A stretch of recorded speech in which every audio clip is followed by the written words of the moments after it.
senior high school student is getting a tablet that we are having. So I'm just putting some of these points together. You know, Agenda 111, so far we've built 47 hospitals, 428 CHIPS compounds, 230 health centers. I mean, that is massive. That's excluding Agenda 111. We've brought in drone delivery, and Ghana is now the whole world's, the largest medical drone delivery service in the whole world. We're leading the world. The ambulance service, which was collapsing, we've brought in one constituency, one ambulance, and we are making a lot of progress in that direction. So I think that, I mean, what is clear, I don't have to go through every sector. The data, for me, I speak only with data. And the data is very, very clear that we have our government. We have outperformed the government of former President Mahama in the management of the economy in virtually every sector. Virtually every sector. You tell me whether it's GDP growth, whether it's per capita income, whether it is industry growth.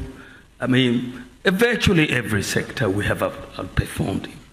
So he either does not read or he does not understand the data. He needs to do one of the two. Take his time to read the data and understand what it is before he comes out to speak, because he will speak out of ignorance. Because if you understand the data, and I believe that as a former president, he does understand the data. He must understand the data. And I believe that is why he doesn't want to debate me.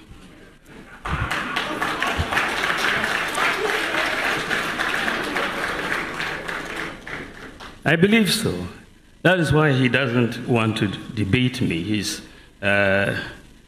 running away from that. So if, according to him,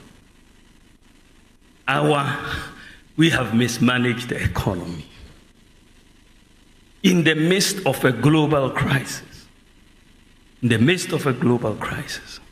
if our mismanaged economy is outperforming you in virtually every sector, this economy that you are saying has been mismanaged, we are performing you in GDP growth, in per capita income, in gross international reserves, in every sector, roads, hospitals, schools, everything. Free SHS, all of that. If this is the mismanaged economy that is outperforming you in your economy that had no global crisis, no crisis at all, but you couldn't afford chalk.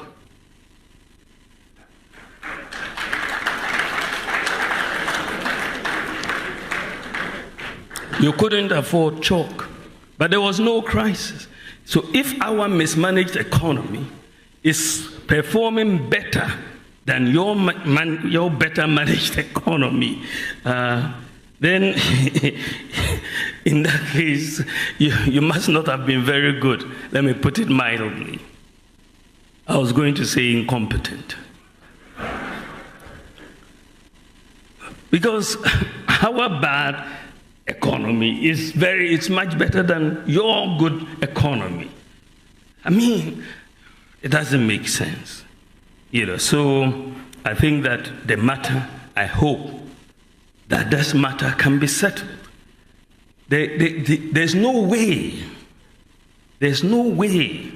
he can say that his economy that he managed as president, by the way, I'm not yet president, in another 3 months, inshallah.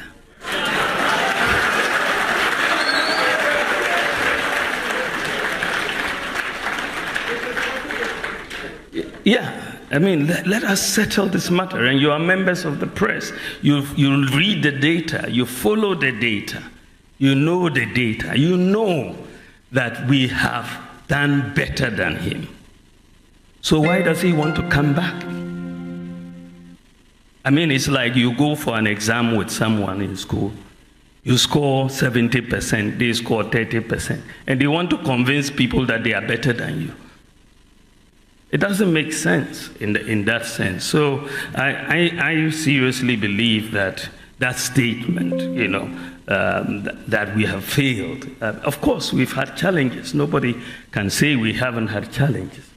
We have had challenges, serious challenges that have kept me up at night.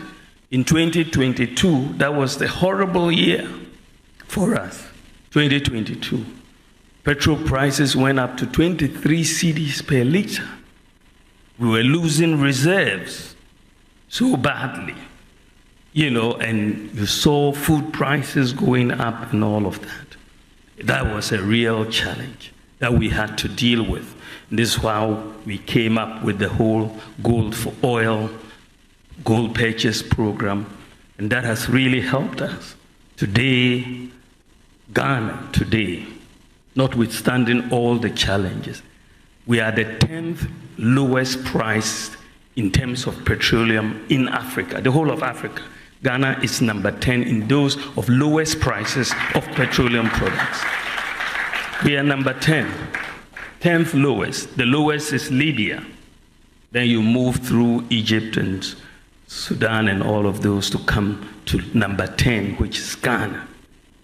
Ghana, we are priced around 13, 14 cedis per liter right now. Cote d'Ivoire is priced 23 cedis per liter, as Hassan was just telling me earlier on when I asked. 10th lowest.